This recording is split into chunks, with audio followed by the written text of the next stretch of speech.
From that day on, the village began to change. People stopped pretending. They helped each other without waiting to be seen. The chief listened more. Keto returned land he had taken. And Eo. She never became chief. She never became rich. When people came to her, no power, but because she had truth. And though the stone never spoke again, the villagers understood its final lesson. The pure are not those without mistakes. They are those without lies. And sometimes, the quietest hearts carry the strongest voices. True purity is not about being perfect, it is about being honest. A person's character is not measured by wealth, power, or status, but by their truth, humility, and kindness. Those who seek recognition may appear strong, but those who seek truth are truly powerful. When your heart is pure, you do not need to prove your worth, your actions will speak for you. Always choose honesty over pride, truth over power, and character over appearance. Because in the end, truth always reveals who we really are. Thanks for watching, please like, share and subscribe.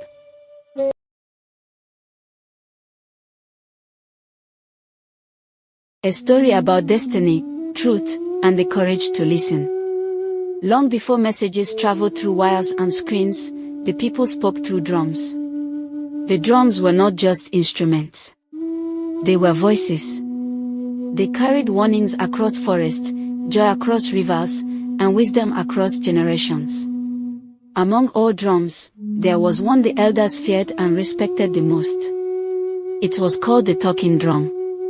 For it did not only repeat what was played. It spoke truth.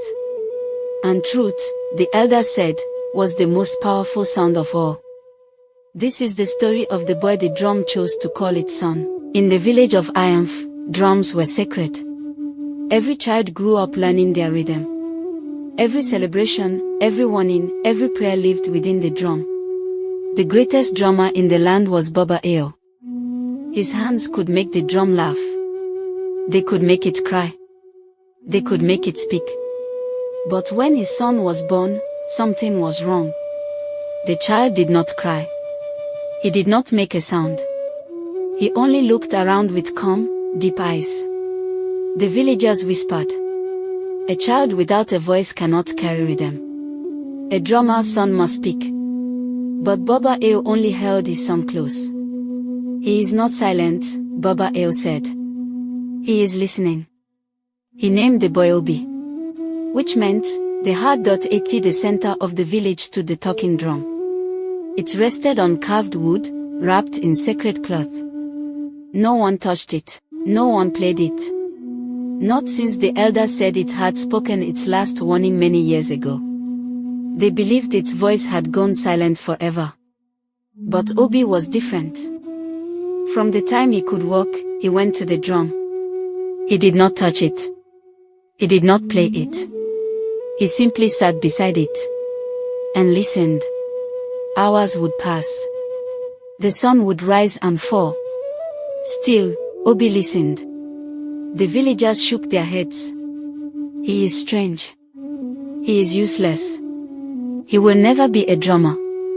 But Baba Eo never stopped watching. And never stopped believing. One night, when Obi was 10 years old, he woke suddenly. The air was still. The moon was full.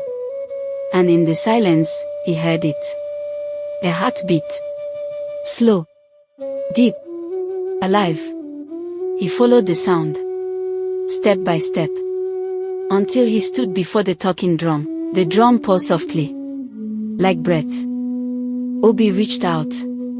His fingers trembled. The elders' warnings echoed in his mind.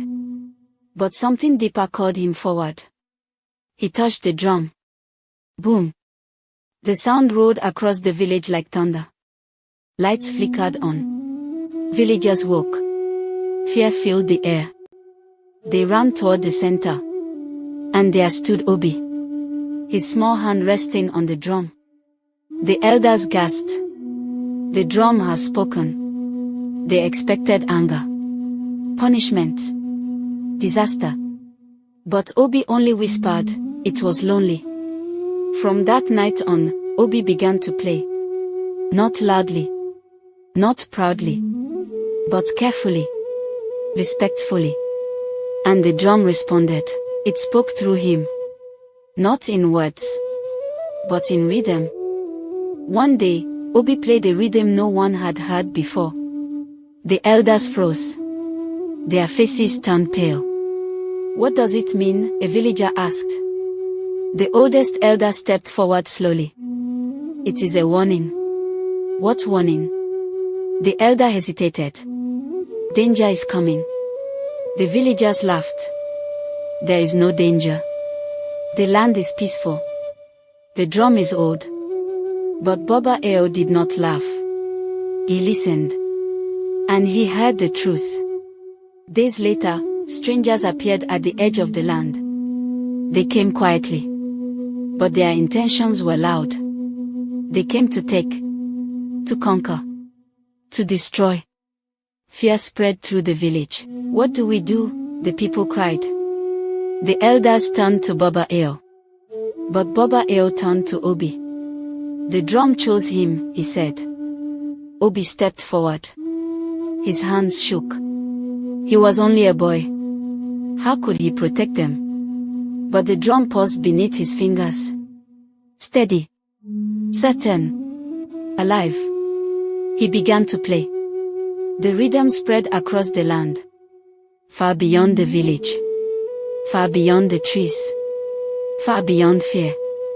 Neighboring villages heard. Allies answered. Warriors came. Not for power. Not for reward. But because the drum had spoken truth. And truth united them. The strangers saw the strength they faced. And they left. Without a fight. That night, the village celebrated. They lifted Obi onto their shoulders. You saved us. You are the greatest drummer. You are the son of the talking drum. But Obi shook his head. I did not save us. The drum did. The elders gathered around him. The oldest elder asked gently, what did the drum tell you? Obi smiled softly. It did not tell me anything. It showed me. What did it show you? Obi looked at the people. At the land. At the sky. It showed me that truth is always speaking. But only those who listen can hear it. Years passed. Obi grew older. Stronger. Wiser. But he never played for power. He never played for praise. He played to listen. And the drum never lied. It warned of danger.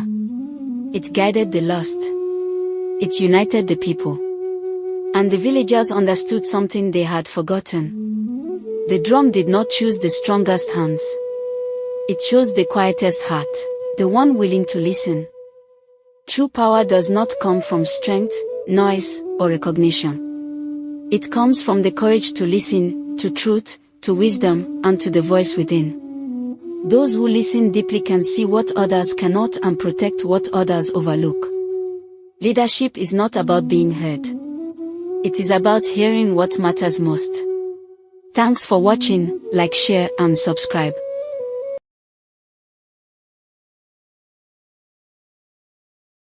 In the old days, when the earth was young and the spirits still walked beside humans, destiny did not knock.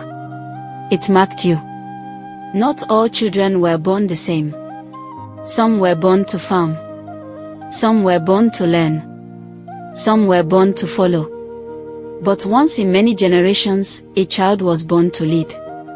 A child born not by chance, but by purpose. This is the story of the child born with the mark of fire. Long ago, in a village called Koromo, where red earth stretched wide and the sun ruled the sky, a child was born on a night unlike any other. The wind did not blow.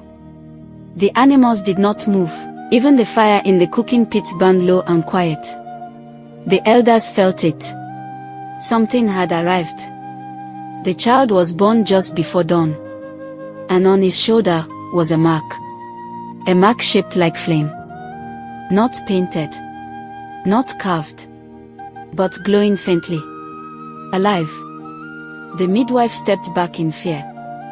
"This is no ordinary child," she whispered. The elders were called.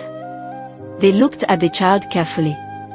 One elder, the oldest among them, spoke, "This is the mark of fire. The spirits have chosen him." Fire does not only destroy. It protects. It leads. It reveals. The child was named Oba, which meant, one born to stand before others. As Oba grew, strange things followed him. Fire never burned him. When he sat near the cooking flame, it moved gently toward him. When he walked at night, he was never afraid. He dreamed of places he had never seen. He heard guidance in silence. The elders watched him closely. They knew his time would come. One year, darkness came. Not darkness of night. Darkness of fear.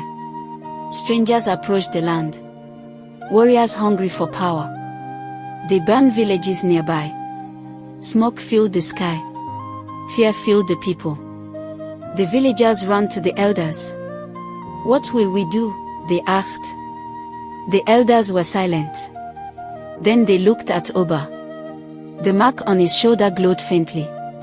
That night, Oba had a dream. Fire appeared before him. Not wild. Not violent. Alive. It showed him courage. It showed him protection. It showed him leadership. When he woke, he understood. He was not chosen to destroy. He was chosen to protect. The strangers arrived at dawn. The village stood in fear. But Oba walked forward. Alone. The warriors laughed. "He is only a boy." But as they stepped closer, the wind began to move. The mark glowed brighter. The air grew heavy. The warriors felt it.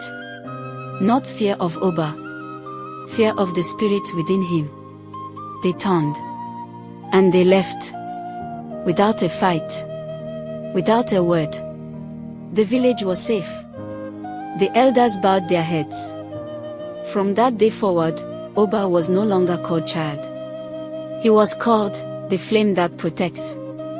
The fire that leads. The guardian of Koramo. And the elders teach this lesson: true leaders are not chosen by people. They are chosen by purpose. Power is not given to destroy. It is given to protect. And destiny does not make you greater than others. It makes you responsible for them. Because when fire chooses you, you do not become destruction. You become light. And the people still tell this story today. They say, when the mark of fire appears, a protector has been born. Thanks for watching. Like, share, and subscribe for more African folktales.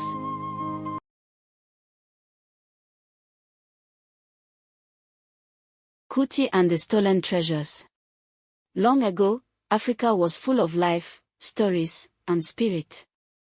The land was rich, not only with gold, but with culture, memory, and wisdom. The treasures of Africa were special. They were not just things. They carried the voices of ancestors. They carried history. They carried meaning. But one day, strangers came from across the sea. They came with ships and weapons. They took Africa's treasures. They carried them far away. The land became quiet. Not empty, just hurt. The ancestors saw the pain of the land. So they chose a child to help. His name was Kuti. Kuti was born during a strong storm. Thunder filled the sky.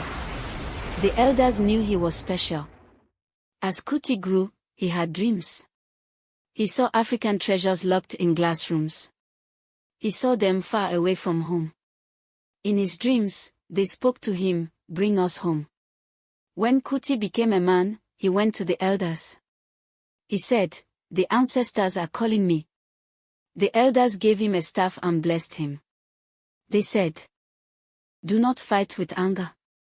Walk with truth. Walk with respect. Walk with courage. So Kuti began his journey. He crossed hot deserts. He crossed wide oceans. He traveled to far lands. There, he saw the stolen treasures. They were behind glass.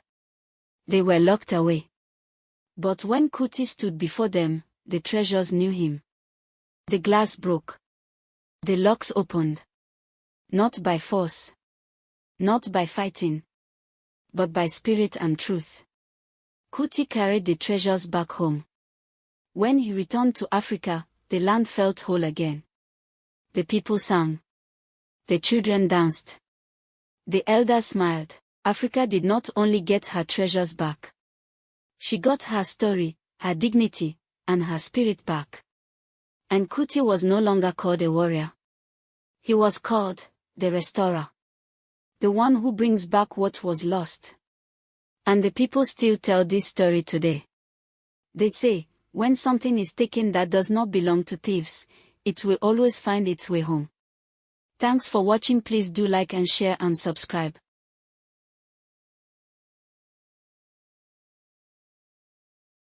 Long ago, in a village called Ilumara, where red earth met tall palm trees and drums spoke at sunset, there existed a sacred mask. It was not an ordinary mask. It was called the Eyes of Truth. It was carved from ancient Iroko wood. Its surface was dark and smooth. White chalk symbols marked its face. Cowrie shells lined its edges like silent watchers. The elders said the mask did not see faces. It saw hearts. And it knew when someone spoke the truth, and when someone carried lies. The mask was kept inside the shrine, guarded by the eldest elder. It was only brought out when justice was needed, because in Ilumara, truth was more powerful than strength. And justice was more powerful than fear. For many years, the village lived in peace. Neighbors trusted each other. Children played freely. The markets were full of laughter. Until one day, the crime was discovered. The king's golden staff was missing. It was not just gold. It was the symbol of authority. The symbol of balance. The symbol of trust. Without it, the village felt weak. Fear spread like harmattan wind. The king called the elders. Someone has broken trust, he said. No one leaves until truth is found. One by one, villagers denied it. It was not me. I know nothing. I am innocent. But the truth hid itself. Like a snake in top, was a young, quiet, observant, and honest. He noticed something others did not. A respected man named Chief Boko avoided looking at anyone. His hands trembled. His voice shook when he spoke. But no one questioned him. He was powerful. He was feared. And fear protects lies. Kaito went to the oldest elder. The mask must be used, he said. The elder studied the boy carefully. The mask does not punish, the elder said. It reveals. That night, the entire village gathered. The moon hung heavy in the sky. The air was silent. The elder brought out the mask. The eyes of truth. Even the wind seemed to wait. The elder spoke, whoever stands before this mask must speak. One by one, villagers stepped forward. Each person spoke. And nothing happened. The mask remained still. Then Chief Boko stepped forward. His voice was strong. I have done nothing wrong. For a moment, nothing happened. Then, the mask began to glow. Faint at first. Then brighter. The air grew heavy. Chief Boko fell to his knees. His voice broke. I took it, he whispered. Gasps filled the air. I believed power belonged to me, he cried. I believed I deserved more. The mask dimmed. Truth had been revealed. Not by force, not by punishment, but by truth itself. The golden staff was returned. Balance returned. Peace returned. But something greater was learned. Truth cannot be hidden forever. It waits. Watching. listening, knowing. The king looked at Kaito. You saw what others ignored, he said. From that day forward, Kaito was known as the boy who listened to truth. Truth does not fear time. Lies may hide, but they cannot live forever. Justice begins when someone has the courage to face the truth. Thanks for watching. Like, share and subscribe.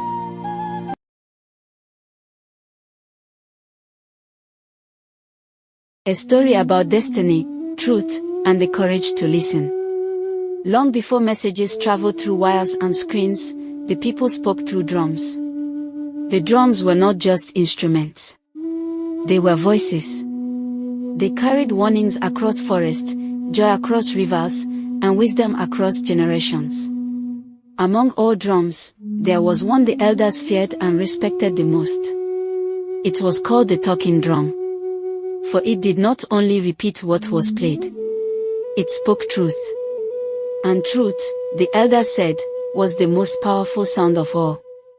This is the story of the boy the drum chose to call its son. In the village of Iamf, drums were sacred. Every child grew up learning their rhythm. Every celebration, every warning, every prayer lived within the drum. The greatest drummer in the land was Baba Eo. His hands could make the drum laugh. They could make it cry. They could make it speak. But when his son was born, something was wrong. The child did not cry. He did not make a sound. He only looked around with calm, deep eyes. The villagers whispered, "A child without a voice cannot carry rhythm. A drummer's son must speak." But Baba Eo only held his son close. "He is not silent," Baba Eo said. "He is listening." He named the boy Obi, which meant, the heart. At the center of the village stood the talking drum. It rested on carved wood, wrapped in sacred cloth. No one touched it, no one played it.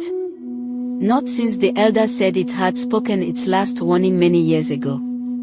They believed its voice had gone silent forever. But Obi was different. From the time he could walk, he went to the drum. He did not touch it.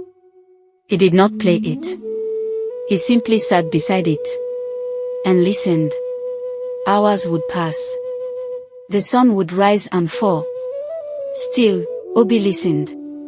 The villagers shook their heads. "He is strange. He is useless. He will never be a drummer."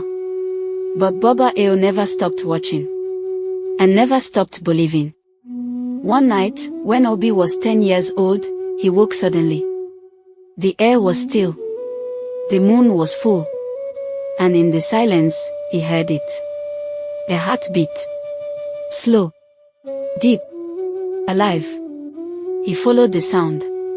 Step by step. Until he stood before the talking drum. The drum paused softly. Like breath. Obi reached out. His fingers trembled.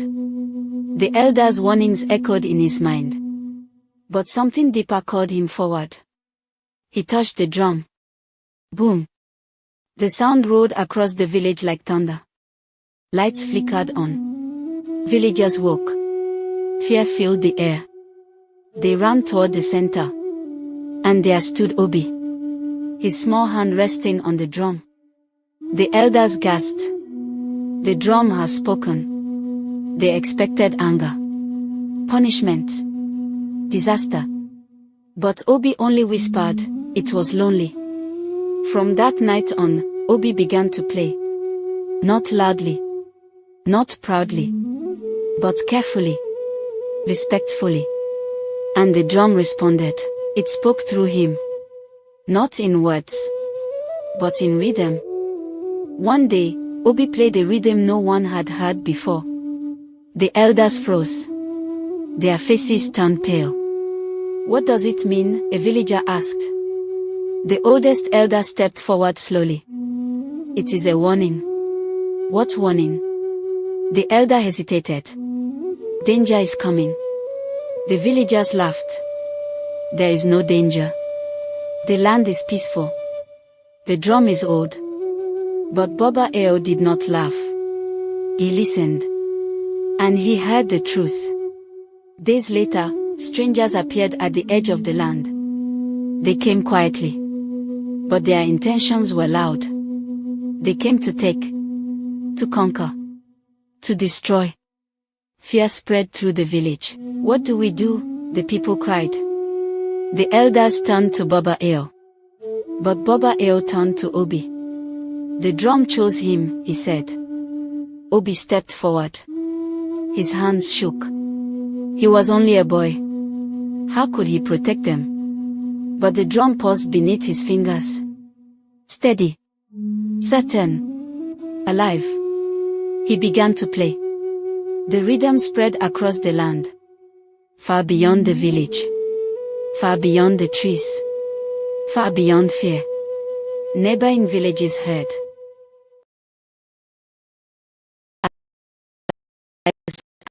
Answered. Not for no, but because the drum had spoken truth. And truth united them. The strangers saw the strength they faced. And they left. Without a fight. That night, the village celebrated. They lifted Obi onto their shoulders. "You saved us. You are the greatest drummer. You are the son of the talking drum." But Obi shook his head. "I did not save us. The drum did." The elders gathered around him. The oldest elder asked gently, "What did the drum tell you?" Obi smiled softly. "It did not tell me anything. It showed me." "What did it show you?" Obi looked at the people. At the land. At the sky. "It showed me that truth is always speaking. But only those who listen can hear it." Years passed. Obi grew older. Stronger. Wiser. But he never played for power. He never played for praise. He played to listen. And the drum never lied. It warned of danger. It guided the lost. It united the people. And the villagers understood something they had forgotten. The drum did not choose the strongest hands. It chose the quietest heart, the one willing to listen. True power does not come from strength, noise, or recognition. It comes from the courage to listen, to truth, to wisdom, and to the voice within. Those who listen deeply can see what others cannot and protect what others overlook. Leadership is not about being heard.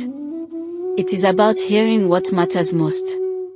Thanks for watching, like, share, and subscribe. In the great kingdom of Ilumo, where kings were born to rule and crowns were passed from father to son, one prince made a choice that shocked everyone. He did not dream of power. He did not seek the throne. When the time came for him to become king, he did something no one had ever done before. He refused the crown. Not because he was weak, but because he understood something others did not. This is the story of the prince who chose purpose over power, and became greater than any king before him. Long ago, in the golden kingdom of Ilumo, where the rivers shone like mirrors and the drums spoke louder than thunder, there lived a prince named Ode. He was the only son of King Oran and Queen Sod. From the day he was born, the people said he was destined for greatness. The crown, we whispered, rule us all. Prince Ode was not like other princes. He did not care for gold. He did not care for power. He cared for people. While other princes learned how to command armies, Ode walked among farmers and fishermen. He listened to their stories. He helped them carry water. He learned their struggles. The people loved him. But the elders worried. A king must be strong, they said. A king must rule, not serve. Ode said nothing. He only listened. One year, the king grew ill. The drums of the palace fell silent. The kingdom waited. And one morning, the royal horn sounded. The elders gathered beneath the ancient Iroko tree. The crown of Ilumo was brought forth. It was heavy with gold and history. They called Ode forward. It is time, the eldest elder said. The people watched with hope. The soldiers stood with pride. The crown was lifted. But Ode did not bow his head. He stood still. The elder frowned. Prince Ode, kneel. This is your destiny. Ode looked at the crown. Then he saw the farmer who had no oil. He saw the widow who had no roof. He saw the children who had no food. He spoke quietly. I cannot wear this crown. The crowd gasped. The elder's voice trembled with anger. Do you refuse your destiny? Ode answered calmly. I do not refuse my destiny. I refuse to rule people I do not yet fully understand. The elders murmured. The people were confused. Ode continued. A crown does not make a man worthy. A man must make himself worthy of the crown. He removed his royal beads. I will walk the kingdom. I will live as they live. I will learn what they know. When I understand the weight of their lives, only then will I understand the weight of the crown. And he left the palace. Days became months. Months became years. Prince Ode walked every village in Elumo. He walked in fields. He fished in rivers. He slept in huts. He carried burdens. He felt hunger. He felt pain. He felt life. The people saw him not as a prince, but as one of them. He never commanded. He only helped. He never ruled. He only served. And slowly, the kingdom began to change. Not because of a king, but because of an example. One day, many years later, the elders found him. He was helping rebuild a broken home. His hands were rough. His clothes were simple. But his eyes were strong. The elder bowed his head. Not to a prince, but to a leader. You refused the crown, the elder said. Ode shook his head. No, he replied. I was preparing to carry it. This time, when they brought the crown before him, he knelt. Not because he desired power, but because he understood responsibility. And when he became king, he ruled differently. He listened before speaking. He served before commanding. He protected before judging. And the people of Elumo prospered. Not because they had a king who wanted power, but because they had a king who understood it. Moral of the story. True leadership is not about power. It is about responsibility. A crown does not make someone worthy. Character does. Power is not given to control others. It is given to serve and protect them. And the greatest leaders are not those who seek to rule, but those who first learn to serve. Thanks for watching, like, share and subscribe.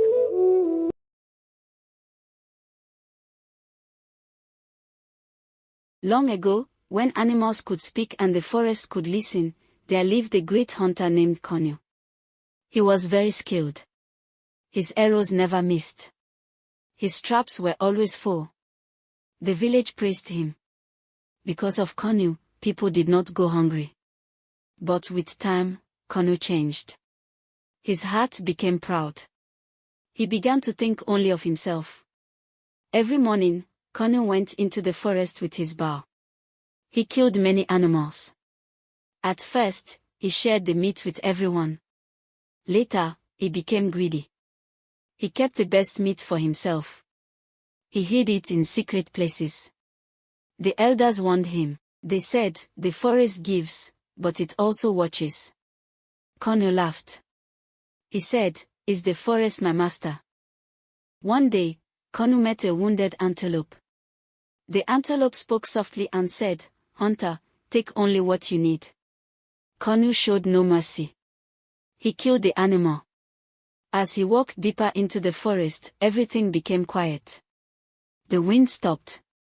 The trees did not move. His legs felt heavy. Then the earth spoke, you took too much. You did not show thanks. You ignored wisdom. Konyo tried to run. But his legs became hard. His arms became stiff. His body turned cold. Before he could cry out, Konu turned into stone. He stood at the edge of the forest forever. The villagers say that even today, the stone hunter still stands there. When the sun sets, his shadow grows long. It is a warning to all. Greed destroys even great people. Take only what you need. Nature rewards respect. Wisdom ignored becomes regret. Thanks for watching. Please like, share and subscribe.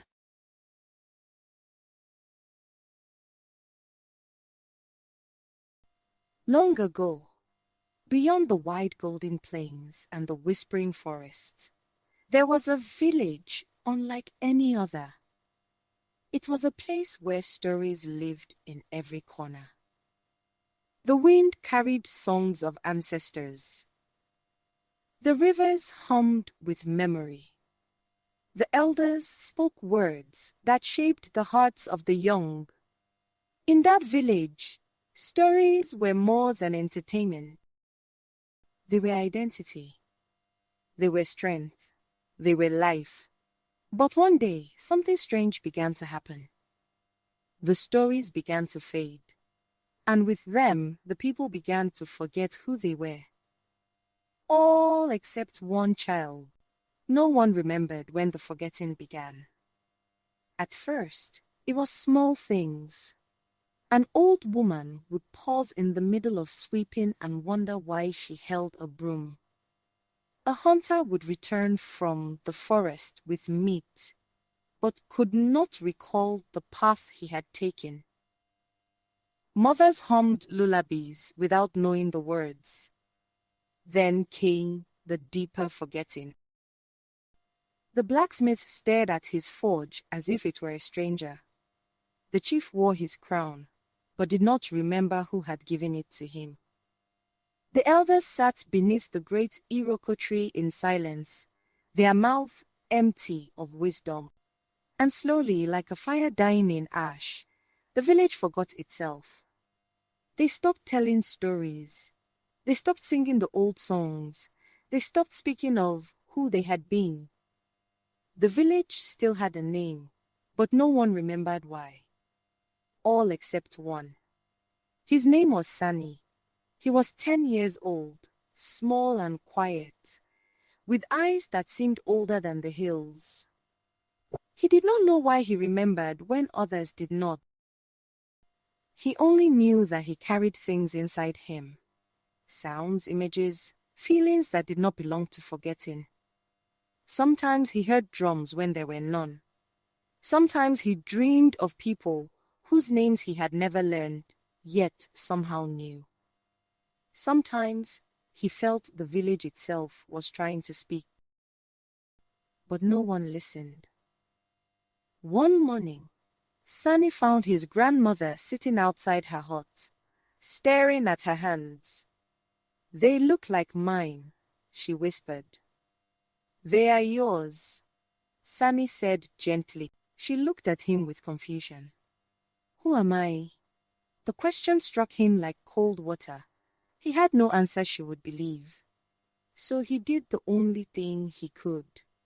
He told her a story. "You are the woman who planted the mango tree," he said. "You carried water when your legs were strong. You laughed louder than thunder. You told stories so beautiful that even the moon stopped to listen." She stared at him. Something flickered behind her eyes. For a moment, her face softened. Then it was gone. "I wish I remembered," she whispered. That night, Sunny walked beyond the huts, beyond the farms, beyond the edge of the village. He went to the great baobab tree. He placed his hand on its trunk. "Why are they forgetting?" he asked.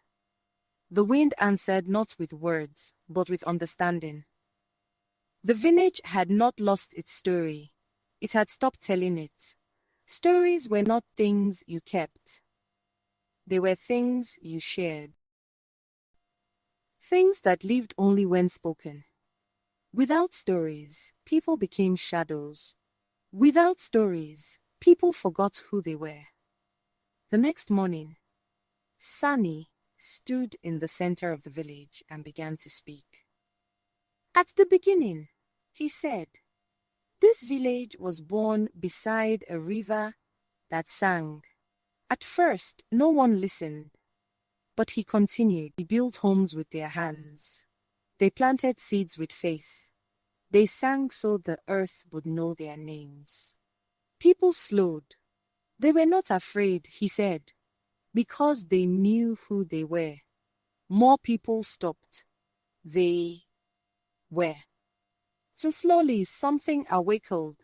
I remember now, one woman whispered. I remember the river, said another. I remember my father. The memories returned like rain after drought. Not all at once, but enough. From that day forward, Sunny told stories every night, and soon others began to tell them too. The song, when even one person remembers and speaks, an entire community can find its way back. Never stop telling your story.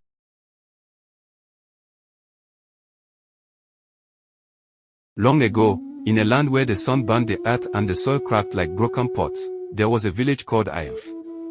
The land was dry. The riverbeds were empty. The farms were brown. The trees were tired. The sky was silent. No rain came. The people prayed. They waited. They hoped. But the clouds passed without stopping.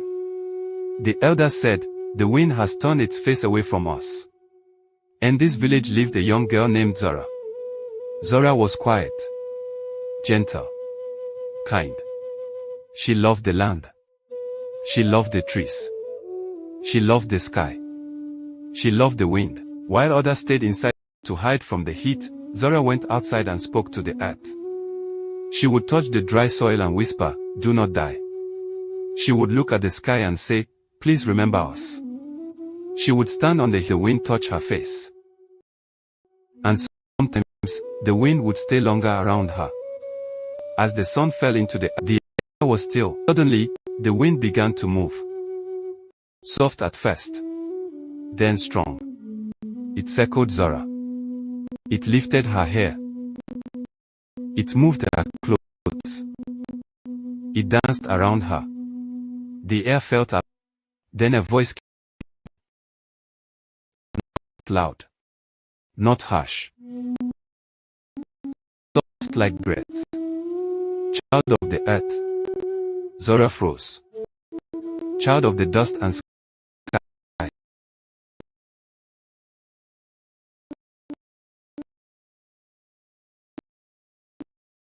Her heart beat. You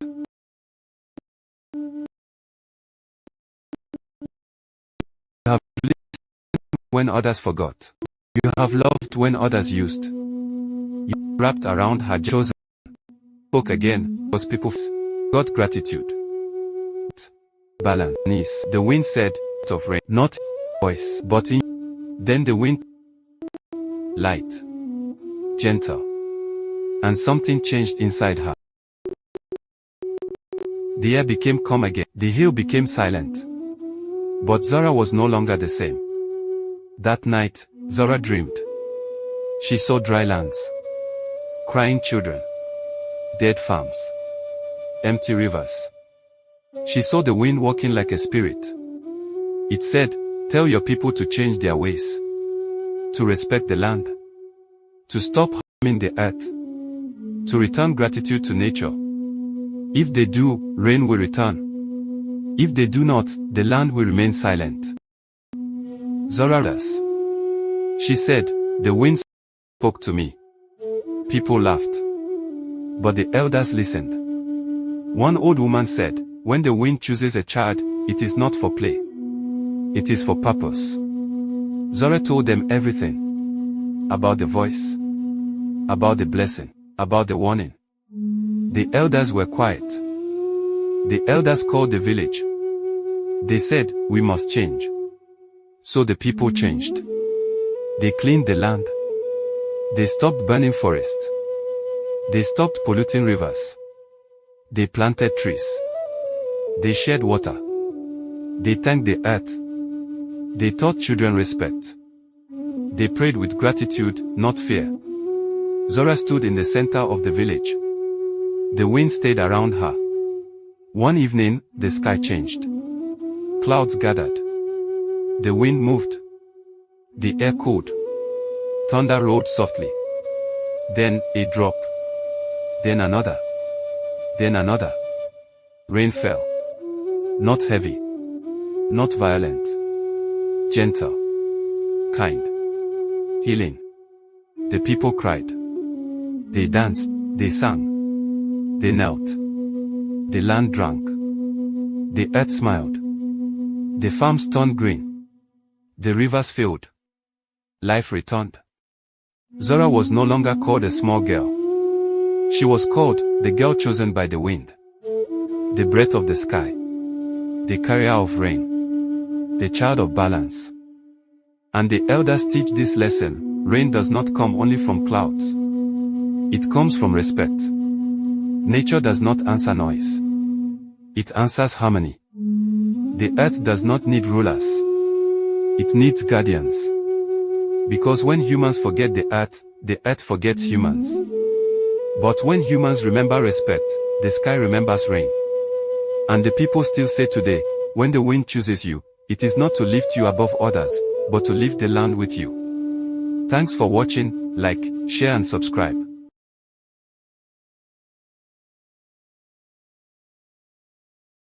Long ago, in a village called Irio, where the earth was red and the wind carried the smell of rain, there stood a great tree. It was older than the oldest elder, taller than every hut, wider than 10 men standing together.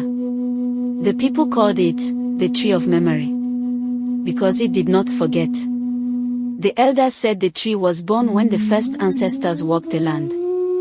They said its roots touched the past, its trunk held the present, and its branches reached toward the future. Every child in the village knew the rule. Respect the tree. Do not harm it.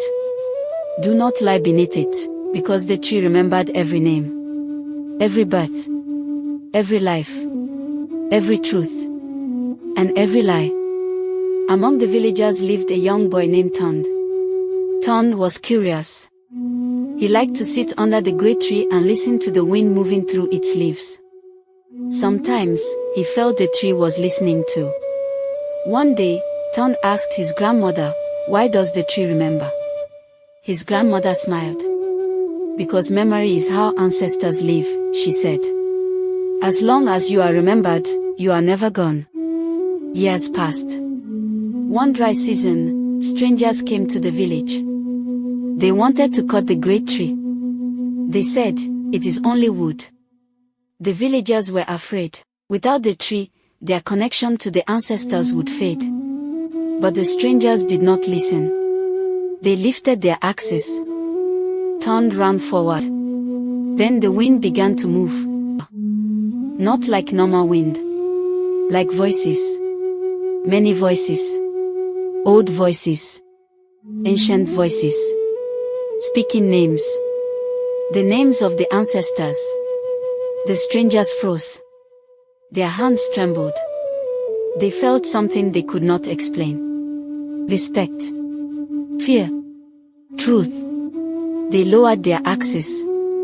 And they left. The village was safe. The tree still stood. That night, Tond sat beneath it. He placed his hand on its bark. And he whispered, "I will remember too."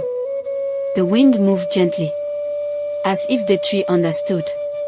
Tond grew old. And one day, he became an elder. He told the children, "This tree remembers us. And we must remember who we are." And the tree still stands today. Watching. Listening. Remembering every name. The elders teach this lesson: we are not only alive in body. We are alive in memory. Those who remember their roots will never lose their way. Because when people remember their ancestors, the ancestors never leave. Thanks for watching. Like, share and subscribe.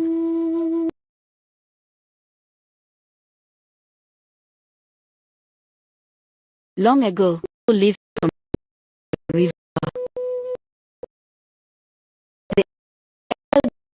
The rain needed water during the rainy season. They thought the land would always give. They thought the land would always give. They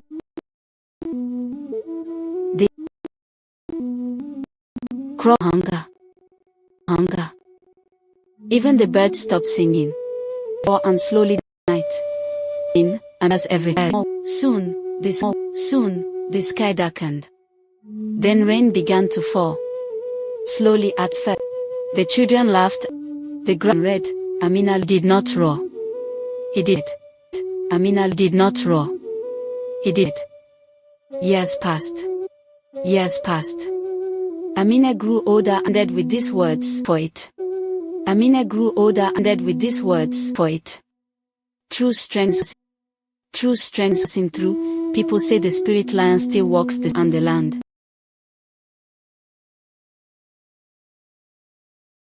Long in those days, they were mothers. And the elders thought that every river had a spirit. The crops turned yellow. The animals grew thin. The crops turned yellow. The animals grew thin.